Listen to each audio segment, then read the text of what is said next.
بسم الله الرحمن الرحيم. السلام عليكم ورحمة الله وبركاته. رسميا العسكر دخلوا مع الشعب مرحلة التثبيت، مرحلة فتح المطوة في الوش وطلع اللي في جيبك منك له.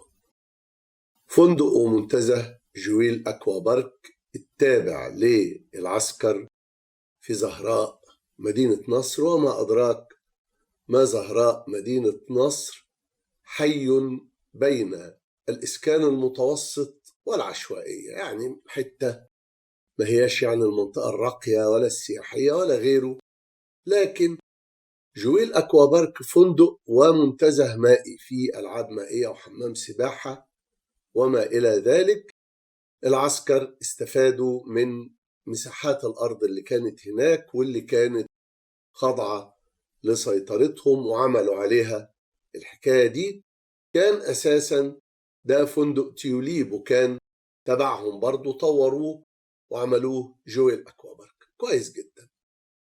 أسعار الدخول 203 جنيه، يعني 205، مش هرجع لك 2 جنيه يعني، أو 210 غالبا من شباك التذاكر. يعني لو رحت لغاية هناك وقلت لهم ادوني تذكرة للألعاب المائية، طبعا الفندق بالليلة ده موضوع تاني، فياخدوا منك 203. ده الرسمي. من خلال مواقع الحجز فانت بتحجز ب 250، يعني من خلال المواقع بتحجز ب 250، فالمواقع اغلى، فناس حجزت عن طريق المواقع فاصدروا لها تذاكر وراحت بقى علشان تدخل وتستمتع بقى بالالعاب المائيه والاكوا بارك. فقالوا لهم لا والله ده كامل العدد. قالوا لهم طيب رجعوا لنا فلوسنا. قال لهم لا والله ما نقدرش، اصل انتم ما خدتوهاش من عندنا من شباك التذاكر. طيب ما الموقع اللي انتم عاملينه للحجز ما هو ده تبعكم وتقدروا تطلعوا البيانات من خلال الموقع بتاعكم. قال لهم معلش والله مش فاضيين للحكايه ديت وتفضلوا من هنا من غير مطلوب. فالناس ما مشيتش، قالوا عايزين فلوسنا. فبقى طيب انجروا من هنا و60 مطرود، رشوا عليهم ميه وضربوا عليهم نار. عشان تدخل جويل أكوا بارك فأنت لازم تدخل من غير مأكولات، لأن هم كمان عندهم مطاعم وبيبيعوا لك فيها الأكل، شغلانة التثبيت يعني على كافة الأصعدة. طيب وغير مسموح، وفي الإعلانات بتاعهم يقول لك مسموح بالمأكولات الخفيفة للأطفال. لا الحقيقة هو مسموح بالرضعة للأطفال، يعني واحد معاه شوية سيريلاك، شوية الرز المطحون باللبن، شوية رضعة بقى عادية، لبن مجفف أو بتاع، ده لطفل رضيع. والأطفال من 4 سنين الدخول ليهم بتذكرة كاملة، يعني مش رخاص، يعني المسألة مش سهلة. واللي رايحين هناك دول مفروض إن هم ناس في الشريحة العليا من الطبقة الوسطى، معظمهم كده، فناس يعني من كبار الموظفين أو من الأطباء أو من المهندسين، ما هماش وش بهدلة. لكن اللي حصل لهم يعني ما حصلش، مش عايز أقول بس المثل، لأن المثل هيبقى فيه قدر من الإهانة، لا أحب أن أهين هؤلاء المساكين بها. فهم غلطانين، طبعا غلطانين. غلطانين في إيه؟ إنك ما تدخلش في علاقة ما تقدرش تحقق فيها أي قدر من التكافؤ. أنت مع العسكر ورحت واشتريت منهم تذكرة وقال لك لا والله ما شفناكش. طب دي التذكرة، قال لك ما تلزمنيش، ماليش دعوة، عوم في التذكرة بتاعتك. مش أنت فرحان قوي بالورقة اللي في إيدك، سعيد قوي بالورقة اللي في إيدك، كويس جدا، حطها بقى على الأرض وبلبط فيها. هتعمل له إيه؟ الناس اللي راحت دي ممكن جدا، وأنا يعني أتوقع أن هذا سيحدث في الأيام القادمة، يتعمل لهم قضية اعتداء على منشآت عسكرية. ما هو جويل أكوا بارك ده ما هو منشآت عسكرية، ما هو فندق ومنتزه مائي تابع للعسكر، هيقول لك ده قبل كده ناس اتخانقت في محطة البنزين وطنية، فقال لك ده اعتداء على منشآت عسكرية. ناس اتخانقوا مع بعض، يعني ما اتخانقوش حتى مع العساكر اللي واقفين، اللي هم مشغلينهم بالصخرة وموقفينهم يعبوا بنزين، عربيتين ده عايز يعبي بنزين قبل ده وبتاع، فالناس اتخانقوا فاتعمل للاتنين قضية اللي هي اعتداء على منشآت عسكرية. ده الموضوع. فالحل بسيط يا جماعة، اعتبروا المنشآت العسكرية دي مش موجودة وسيبوها للعسكر، لأن انتوا عارفين انتوا اتمنعتوا من الدخول ليه وانضربتوا ليه. انتوا اتمنعتوا من الدخول وانضربتوا لأن عدد من القيادات يعني ذات الشأن وذات الأهمية كانت جوه في الفندق، وقررت لأنه مزاجها جالها كده إن هم ياخدوا الأكوا بارك لحسابهم. فطب يا جماعة ده في ناس حاجزة، قال لك لا طز فيهم رجعوهم، يعني حد يستجري يفتح بقه معانا.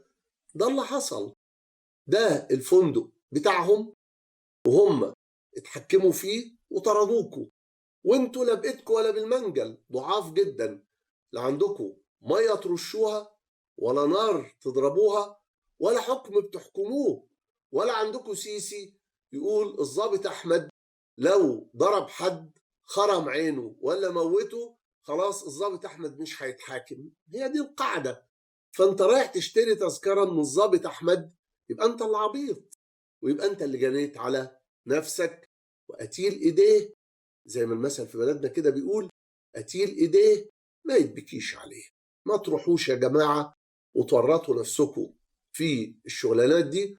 قاطعوا منشآت العسكر، لا فنادق ولا مخابز ولا حتى المكرونه الكوين والمش عارف صلصه ايه وقائد خط الجمبري والكلام ده، لانه لو انت خدت من قائد خط الجمبري او خدت من بتاع اللحمه حاجات وطلعت منتهية الصلاحية ومسممة تصيب من يأكلها يعني بالسموم، هتعمل ايه؟ وده حصل فعليا في اللحوم الفاسدة اللي باعتها عربيات العسكر. مش هتقدر تعمل حاجة خالص حتى لو مت. هيقول لك والله الأعمار بيد الله وانا مالي، انا عارف انت عملت في نفسك ايه. طب يا جماعة حللوا اللحوم. يقول لك مش هنحلل، ده احنا محللين في معاملنا وزي الفل، وانت كده بتشكك في مؤسسة سيادية. فقاطعوا هذه المؤسسات، وإلا لما تروحوا ويدوكوا على قفاكوا ما ترجعوش تعيطوا تاني. والسلام عليكم ورحمة الله وبركاته. يا باشا انت مكان محترم، ما عادش في مكان ما وقفش فيه. والله بعد اليوم ده مكانك لا يتقابل، والله لا يتقابل، هنفتحكوا على الصبح. هو دخل اتنين واسيب مصر الفتحه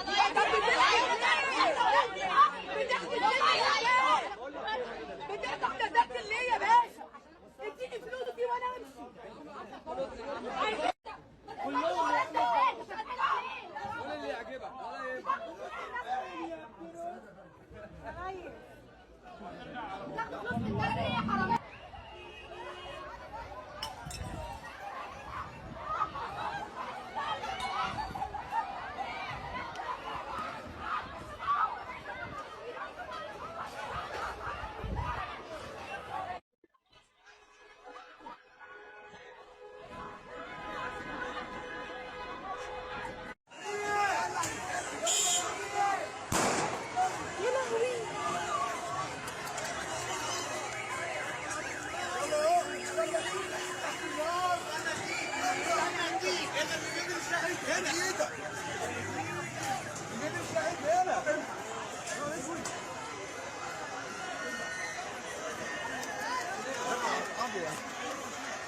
يا نهار ابيض،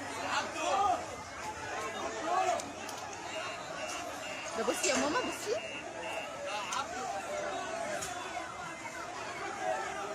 دول واقفين بالاسلحه جوه عمالين يضربوا نار عليهم. حد بقى يصور كده، ما هم بيصوروا طالعين لايف جوه كلهم.